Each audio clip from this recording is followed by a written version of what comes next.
Good morning, everybody. And of course, let's include Lottie Dottie too. You're in tune to Retro Philosophy with your homeboy Retro on this morning. And I've got to say it, y'all. This is the day that the Lord has made, and I shall rejoice and be glad in it. Aren't you glad He woke you up this morning and started you on your way?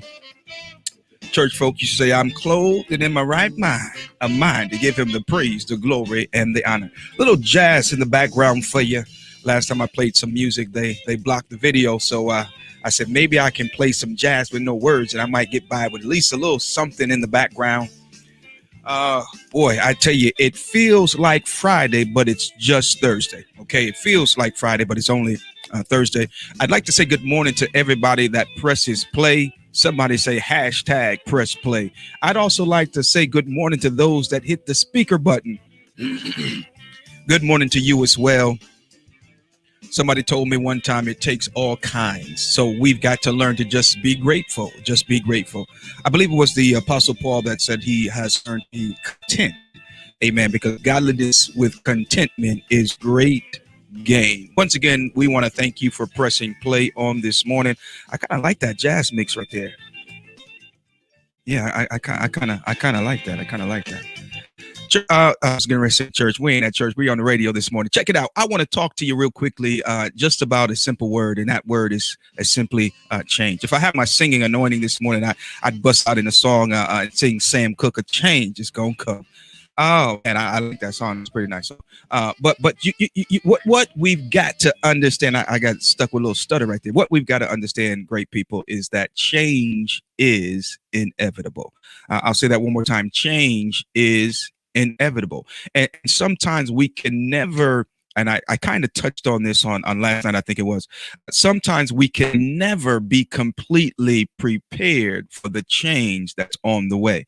But if we know it's coming, at least we are aware, at least we're, it doesn't catch us by surprise. And so it's just like you usually write a what do you call it, a grocery list, and you got to get some things, and sometimes it's not until you get to the store that you realize, oh, I got to grab some of this too. And I don't know if I can use that analogy or not, but at any rate, change is inevitable, and never get stuck because you don't know what exactly is going to happen. Just know something's getting ready to happen. I I don't know why my mind works a little weird, but what's his name? Kevin Hart. He was doing a little comedy skit thing, and he was talking about how he had to go to school the next day and tell his teacher some things that his mama told him to tell the teacher. And one of those things included a cuss word. So he gets to school and he looks, he sees his friends, and they, what up, and he's like, yo, meet me at such and such period. It's getting ready to go down, and they was like, oh, they didn't know exactly what was getting ready to happen, but they knew something was getting ready to happen by the way he explained it. And so it is with change, folks, man. We just got to realize that it's inevitable. So maybe I should say it this way. Don't ever look at your situation or your circumstance as permanent. Yeah, I've been married for 25 years now. This June will be 25 years. And and I don't plan on going nowhere, and I sure hope she don't plan on going nowhere. But after we've been married 25 years in June, but we've been together for longer than that. We met when we were 15. We 45 now. Do the math. And so what I realize is, even in our marriage, as long as we've known each other, as long as we've been together, as long as we've been doing life together, as long as we've been doing business together, and all those things still change from time to time, and I'm glad. I'm grateful for that, because anything that doesn't change is no longer living. So the question is, do you want a dead situation, or do you want a living situation? I every time I look in the mirror, I change. I cut my hair a different way because things are changing. I wear hats a lot because things are changing right up there in the crown area. Come on, man. Oh, man, y'all looking at me like that. Oh man. So change is inevitable. And so when things begin to change, if you are too rigid in your expectation of what you have, then you could potentially, possibly, might be discouraged, let down, upset. I don't know any other adjectives to throw in there. But what I'm saying is we've got to be accepting. We've got to be ready. We've got to expect and even anticipate the changes of life. Yeah. I've recently made a decision that I probably wouldn't have made once upon a time, but since things have changed, I'm going a different route because I'm no longer the young man I used to be. I'm no longer the novice I used to be. I'm no longer that guy. I'm still him, but things have changed and evolved and grown and matured and all that kind of stuff, you know. And so I just simply wanted to tell you this morning to be encouraged and anticipate change because people, it's unavoidable. As long as you stay living, change is gonna come. Yeah. Change. Where's Sam? Sam, come here, Sam. Sam. Change is gonna come. Yeah. You might have been born by the river in a little country tent, you know. But just like that river, yeah, you've been running ever since, you know. But you gotta realize, you gotta understand. Look at here. You just gotta accept it. You gotta accept it. Look at today is Thursday. Let's see. Today is Thursday, right? Um, we call it Truthful Thursday. I don't know. We you know. But look at here. Change is gonna come. I use movie. I'm a movie. I don't know if I'm a movie buff, but I do like movies. I haven't been watching as much as I used to be honest with you. My nephew. Let me give a shout out to my nephew Amir, also known as Mac Reviews. He's got his little YouTube channel. He's got this little podcast going on, and he's doing his movie reviews and things like. Now he's a movie buff, you know. He spit out all kind of knowledge about this movie, that movie, and so on and so forth. And so he's a movie buff. But I remember the movie Taken. Y'all remember that movie? Yeah, Taken. And the guy does not want his daughter to go on this trip overseas to a strange land where all kind of things happen, and he knows firsthand because he has a separate second lifestyle, if you will, or whatever, that they're not 100% aware of. Anyway, his daughter's over there and he happens to be on the phone with her. Matter of fact, some people break into the house that they were living in and they were getting ready to kidnap them so they can, sell them off into human trafficking or whatever. And she calls her father and her father begins to ask her all these questions. No, she probably on in her mind, why are you asking those questions? Why are they relevant? And so now he says, hide, find a hiding place. She gets under the bed and she hides. And he's talking to his daughter. He's asking her these questions and he says, they are going to take you.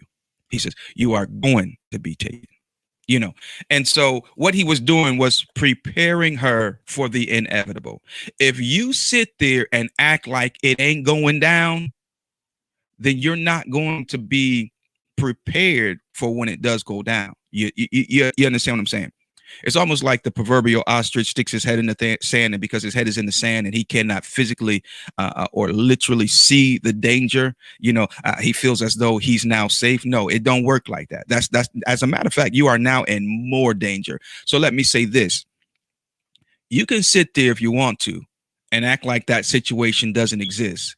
You are literally putting yourself in more danger. You are literally getting ready to cause more lateral damage than if you just accept the fact and move with it. Work with it. What is that? Is it jujitsu or whatever? It's some kind of like martial arts or whatever. It's not karate. Karate is one thing. It's the stuff that what's his name?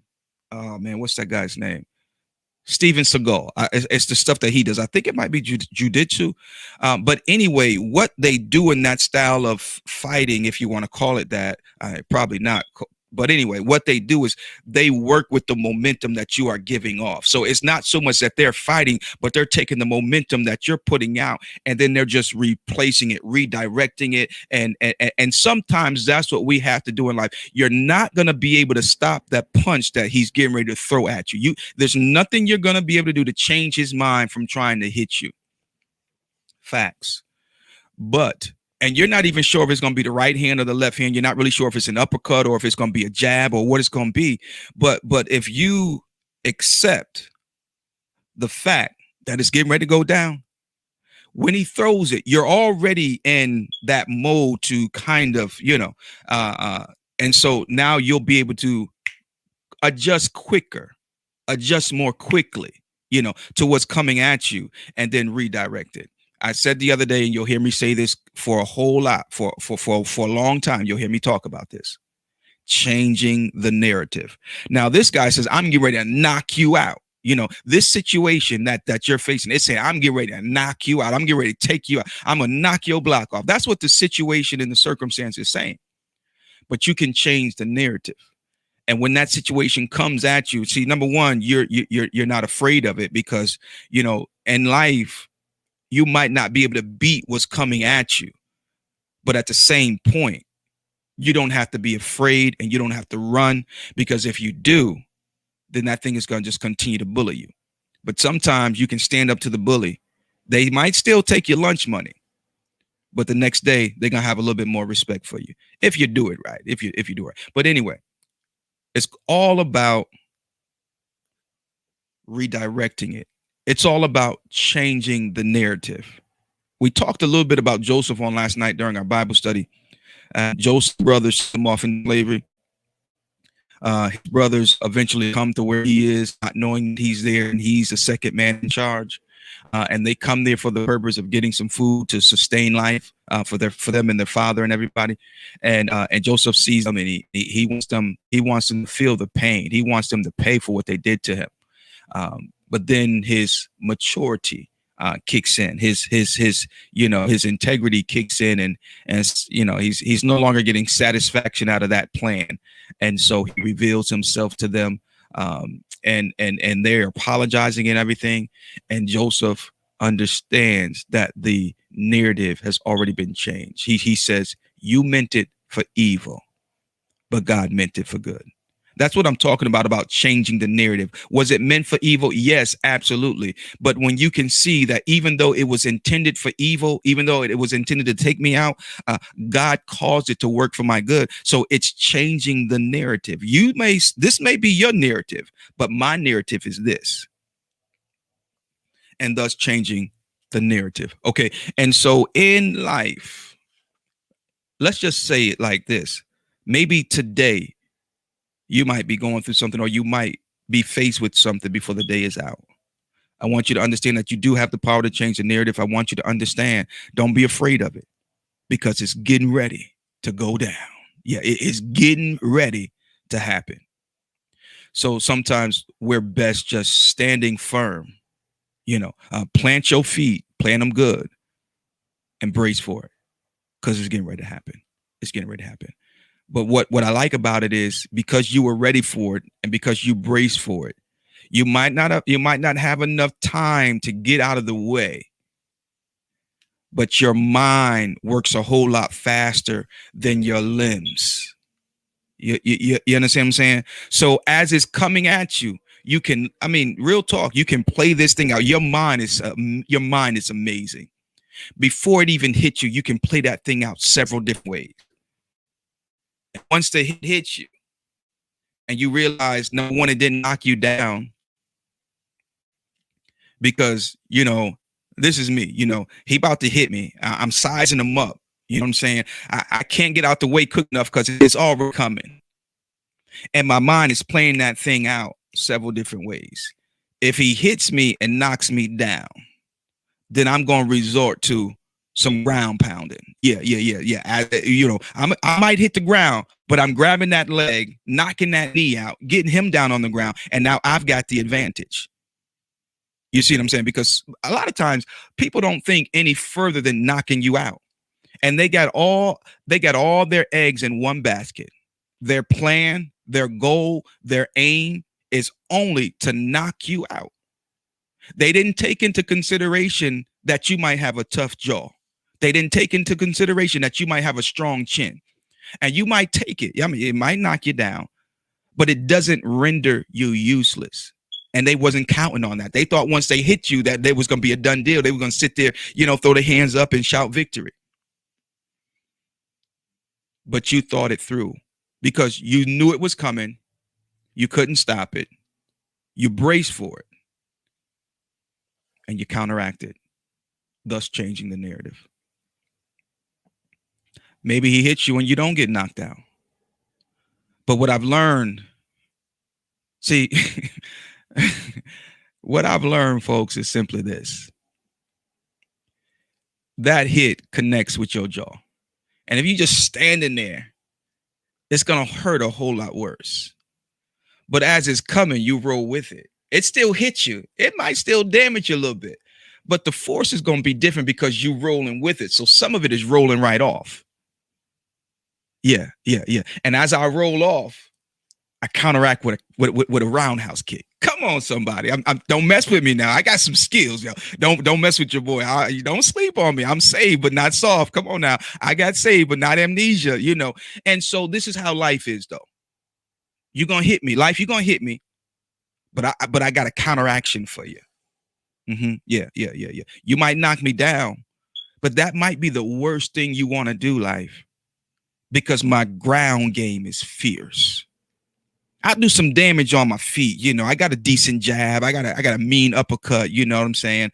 I got a pretty strong right, man, but my ground game, man, I'm gonna choke you out, live. You sure you want to knock me down? You sure? And that's how we got to deal with our situations and circumstances sometimes. I ain't talking about fighting nobody. I'm talking about fighting the things of life. Yeah. Sometimes you just got to be a fighter, I was supposed to talk about change, but here I am talking about fighting. Y'all pray for me. I'm not a brawler, y'all, but don't push me. I tell you what, the worst thing you want to do is push somebody into a corner that has everything to live for. I got everything to live for. I got everything and even more to live for.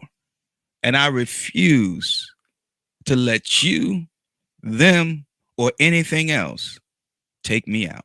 I'm going to fight to the last drop.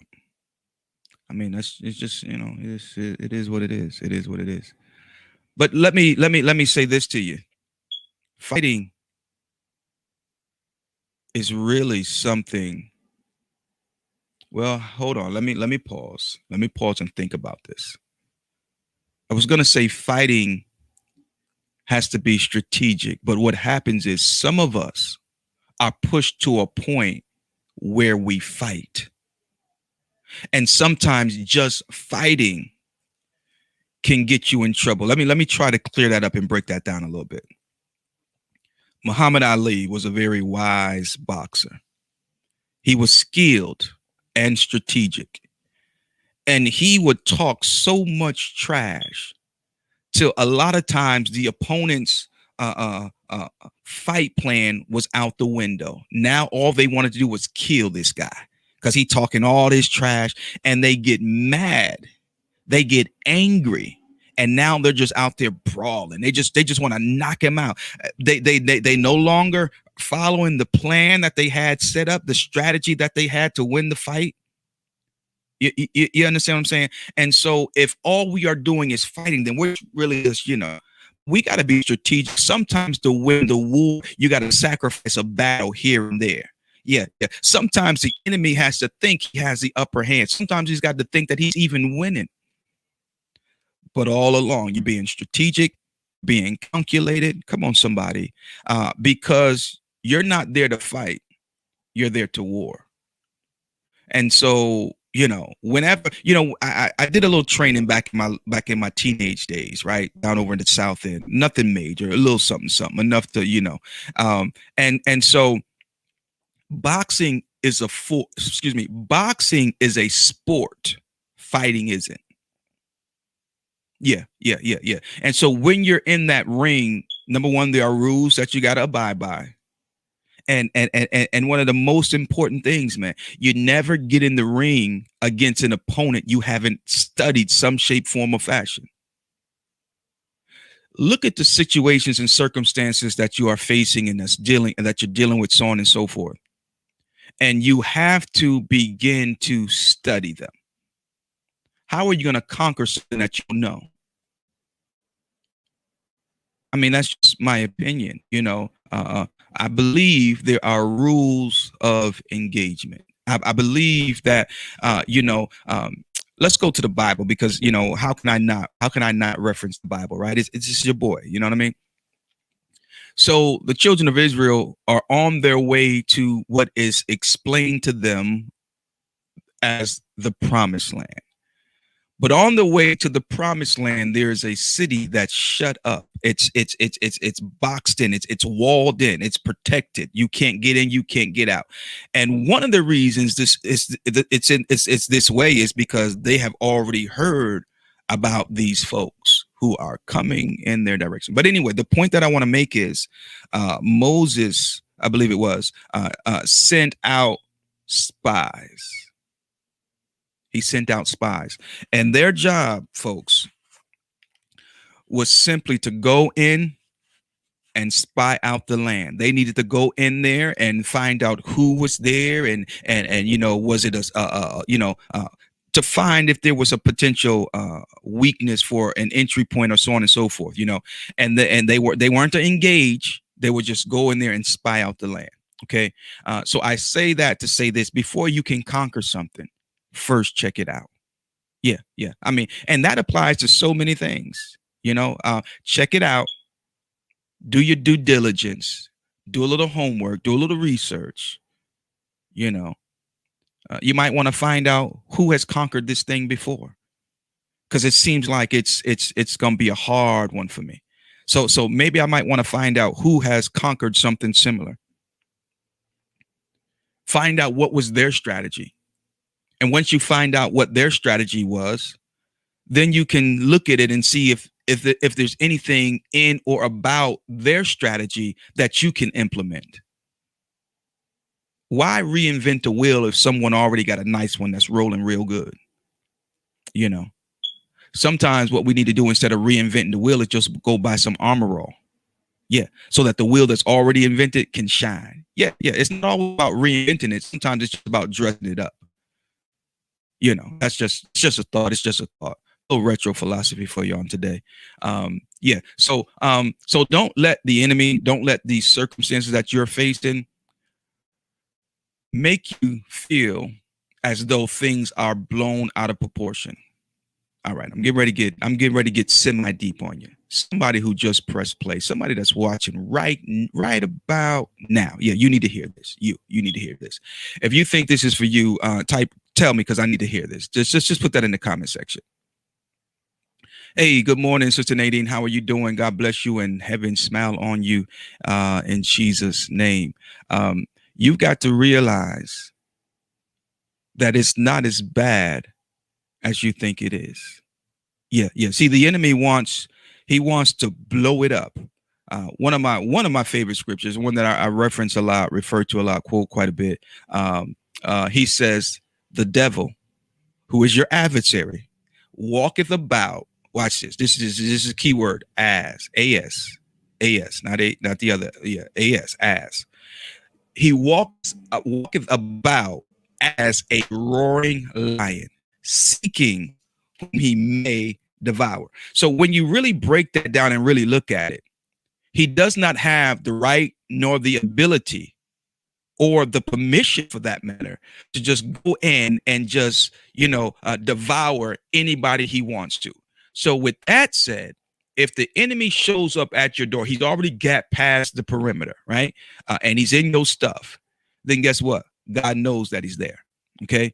And so when you look at Job, Satan had been granted permission, but he was not able to touch his life. He can mess with his stuff, but not his life. And stuff ain't really that important. You can get stuff back. You can get stuff back. You can get stuff back. So now he walketh about. This is the enemy. He walketh about in your marriage, in your business, on your job, maybe in your home, maybe in your church. He's walking around, and he wants you to see him and believe that he's a roaring lion. And once you see him as a roaring lion, now this is what I often say: one's perspective. This is some retro philosophy right here. One's perspective is one's reality. So if you see the devil as a roaring lion, then he's going to be a roaring lion. If you see your marriage as done, then brother, sister, you're right. It's done, because you're not giving it a chance to live, because you already see it as this way, and you fail to listen to retro. Retro told you change the narrative. Your wife is not nagging, she's just frustrated. Your husband ain't lazy, he's just tired. I don't know. You gotta change you gotta change the narrative. You gotta see it from different lenses because your stuff ain't jacked up. And you gotta stop running around here treating it and dealing with it as though it is. He's walking about as a roaring lion, seeking whom he may devour. The moment you see him as the roaring lion, you have given him permission. You have given him access. You have given him the possibility and or the ability to just come in and devour your stuff. That's some facts for you on this Thursday morning. Real talk. Okay, so it's not as bad as it looks. The position that you are in is really not as, yeah, I know you got knocked down, but that's not necessarily a bad position. You can do some damage on your knees. Oh yeah, yes you can. See, you was trying to fight and you wasn't all that good at it. But on your knees in prayer, that is, you a bad somebody. You can become very skillful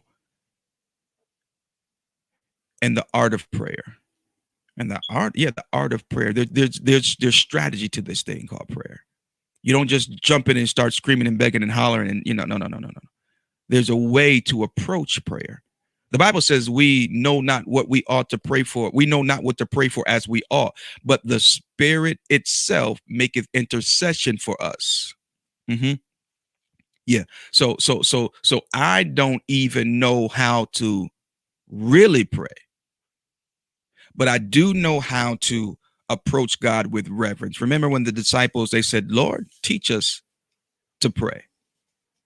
And what he did was he gave them the motto of prayer. He gave them the pattern in which you engage in prayer.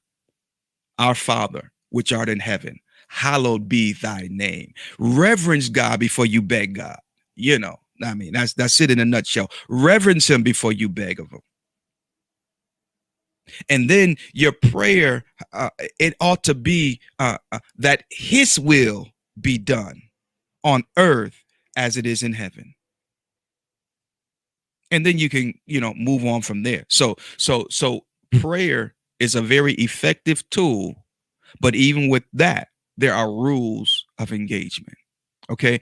Then the next time you get down, and it's not necessarily the words, the deepness of words, the eloquence of speech. No, it's none of that stuff. That doesn't matter. God, I thank you for being God and God alone. I thank you for being the awesome God that you are. Reverence him how you reverence him, but acknowledge him as God. Otherwise, why even pray to him?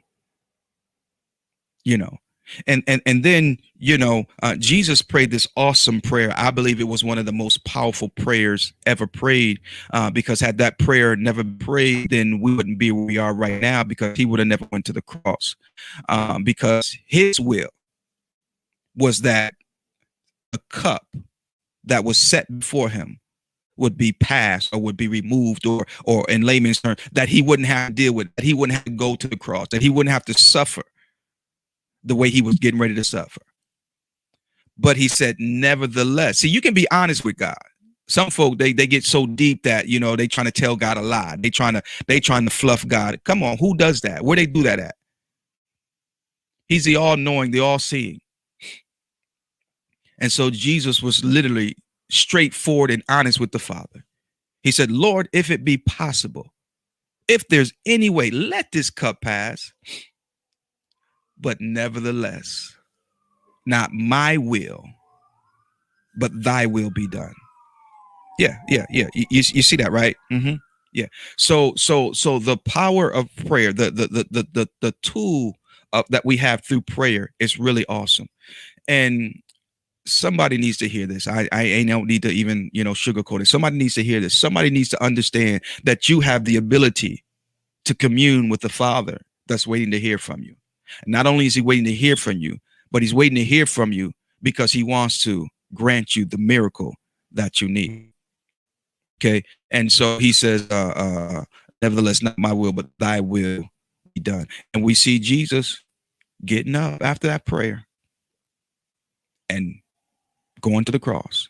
Because shortly after that prayer was when they seized him anyway, which led up to, the events that led to the cross. And so Jesus was on the cross and he says, it is finished. He said, it is finished. He would have never been finished. He would have never been able to finish it had he not prayed that prayer to gain the strength that he needed. And let me just add to that. If you need strength, you can find it through prayer. Prayer is not always to get God to do what we think should be done. But sometimes through prayer, we get an adjustment. Sometimes through prayer, the narrative changes, the perspective changes. Because in prayer and through prayer, God can reveal to us his will, his way, his desire, etc., etc., etc. You go into prayer one way and you can come out a totally different way. So let me encourage you today, whoever's watching, whoever might watch this via the replay, and somebody who we don't even see you registering, because you just, maybe hit the speaker button to hear. And that's great. That's fine. But it's praying time. Yeah, it's time to pray. It's time to pray because we can't do this on our own, which brings us right back to change is inevitable. Yeah. And it's going to happen one way or the other. It's going to happen one way or the other. You can come respectfully or you can come kicking and screaming. But one way or the other, you coming. So make the choice to make it work for you every step of the way and just surrender. The song says, I surrender all. Yeah, I surrender all, So change, ladies and gentlemen, brothers and sisters, saints and ain'ts, change is inevitable. Yeah. It's going to happen. It's avoidable. Your landscape, it changes daily. Now you can choose to do nothing about it and let nature take its course and just do its own thing, or you can get out there and you can maintain it and you can have a say-so. You can have a part in the process and the outcome. You see what I'm saying? Yeah. So change, really, it is inevitable. And so last but not least, I want to go back to those who are just so comfortable in their current set of circumstances, so comfortable with the way things are. And I like it like this. Why don't, if it ain't broke, don't fix it. Well, I do understand that concept. But even though it ain't broken, there still needs to be some change. There still needs to be some change. And I believe that we are entering into a season, both literally and metaphorically and even spiritually, where things are changing. And I believe we're getting ready to see some drastic changes, even in the church. I know this ain't really a church show, but I'm a church guy. So church oozes out of me every now and then, even though I try not to make this a platform about that, but it is what it is. We're getting ready to see some drastic, major changes. And some of the most drastic changes are going to come because of those who wouldn't accept change. They wanted it to stay the way they had it, to stay the way it, because it was working for them and nobody else. But change is inevitable. You can play a role, you can play a part, you can help guide the transition, or you can fight it. And when it happens, it's going to happen with or without you. And when it happens, you won't even be able to benefit from it. So not get with it, work with it, so that way at least you can play a role in it, have some input, have some influence, and still benefit from it as the change takes place. It's almost like a company being bought out and the previous owner or the CEO or whoever, whatever, they're trying to fight it. They're trying to fight it every step of the way because they're afraid they're going to lose power. They're afraid they're going to lose control. So they're fighting what is inevitable. I was watching TV just the other day. They were buying out a company, and the owner was trying to play hardball. The people had more resources, they had more strategy, and so because she was playing hardball, they invoked another plan. Still ended up getting the business and everything for a whole lot cheaper. In other words, that lady, if she'd have just said, you know what, it's going down, they were offering her way more than what it was worth. They were really being, generous, understanding her situation and everything. And she played hardball. I don't know, maybe her feelings was all wrapped up in it or whatever. And I understand that because that does happen sometimes. But a lot of times it's not feelings, it's pride. Yeah, you don't want to get out of the way because of your pride. You don't want to get out of the way because it would show that you maybe didn't do as good as you could have or should have or whatever, or maybe you're just afraid somebody's going to do a better job. But you got to realize that in life, change is inevitable, and we see it in the church all the time. You got a pastor who's pastoring, and he's 80, 90 years old, doesn't want to release or relinquish the control, and before you know it, the church begins to dwindle because there's no life. It's the same thing since 1972, and same carpet, same lights, good Lord, same paint, and there's been no change. Well, this is the way it was, and this way it's supposed to be because God was moving in 1990 and 1972, and we want to maintain it. Come on, bro, come on, sis. You've got to get with it because change is inevitable. I mean, when you look at it, how long you think we really going to be on this earth? I mean, I've heard stories of people living into their hundreds. That's great. But eventually, we're going to exit. Eventually, we're going to get to the point where we can't do what we used to do. And that's okay. I'm at a place in life where I can't do a lot of things I used to do. So what I do is I welcome the change.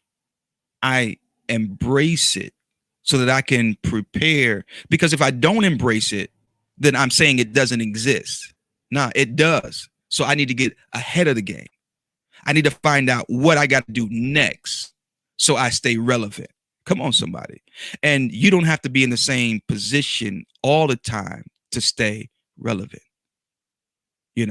and so we see it all the time in churches. Or I should say, I've seen it several times in churches. I've seen those transitions where they could have worked a whole lot smoother, but the preparation wasn't done because they approached it as though things were going to be the same forever. Nothing, absolutely nothing outside of God stays the same. Nothing. Yeah, I told you earlier, I've been married 25 years come June, and our relationship today is not the same that it was in the beginning. And that's not a bad thing. I reminisce quite a bit about, our first days meeting and when we first started dating and everything like that. And I get joy when I reminisce about it, you know what I'm saying? Because them were the good old days, but these are the great current days. And for me to look at my wife and for her to look at me and think we're going to be the same people today that we were, 30 years ago. No. It doesn't work like that. I've embraced the change at every level. Yeah. I remember my wife, she used to always ask me, she said, babe, what you going to do when these kids get up out of here? And, I was like, I'm going to party. We're going to throw a party. We're going to have the house, and all this and that and the other, And I was like, I would get to the point, I'm saying to myself, why are you asking me this every time I turn around, because I think what she was doing was she was verbally speaking it so that she can mentally begin to grasp it. So she can, be prepared. She was saying, look, it's going to happen. These kids ain't staying little, and it's easy to look at your kids, through a lens of them when they were toddlers. That's through a lens when they were, little adolescents. But no, them jokers is growing, and they growing fast. Them jokers in their 20s now. And I remember when my son moved out, and I'm like, man, this is weird. I'm still waiting for him to, crack the door and come in at night and stuff like that. And that joker in his own house doing Lord knows what. He doing his own thing, And then my daughter, she moved off to college, and then that's when it really hit me. I'm just like, whoa, wait a minute. I'm like, okay, now it's 11 o'clock. I don't hear no noise at the door. It's 12 o'clock. What? Oh man, she ain't here. She doing the dorm thing, man. And so, my wife was like, what you gonna do? What you gonna do? And so I said all that to say this. I did not really set myself up for the change, because I just kept, they good Lord, I wouldn't address it. I wouldn't really. And she kept on, and what she was doing was she was, planting those seeds and everything. So, because I wasn't bringing that kind of stuff up. I wasn't acknowledging it, but she would, baby, what you gonna do? What you gonna do? And when we finally got to the point where Shaquan was gone and Taj was gone, and it's just me and her, her and the little dog. Thank God for the little dog. At least it's a little some kind of noise in the house or whatever.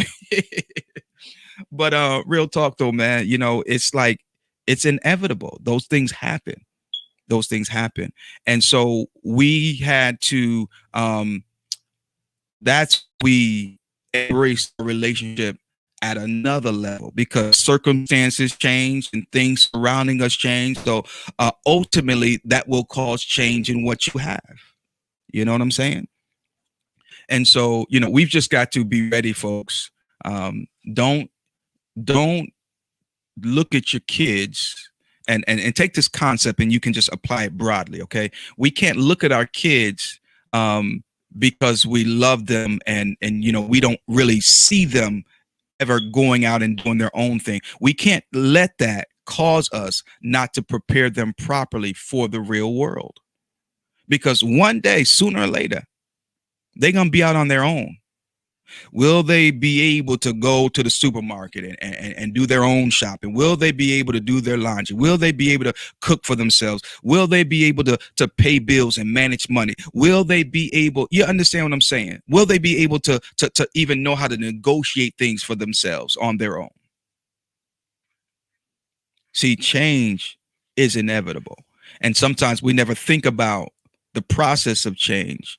Therefore, we're never properly prepared for it. Snap out of it, folks. It's getting ready to go down. It's your boy Retro with you on today with a little retro philosophy. We want you to know that we do have a YouTube page, and we want to, as a matter of fact, we're streaming live from there as well. So if you're ever away from your phone or computer or whatever, or I should say maybe you don't have access to Facebook, you can certainly catch us on the tube over there at Retro Philosophy. Make sure you like, subscribe, hit the share button, hit the notification bell, hit all that stuff, and also drop some love in the comment section. Let us know what you think, so on and so forth.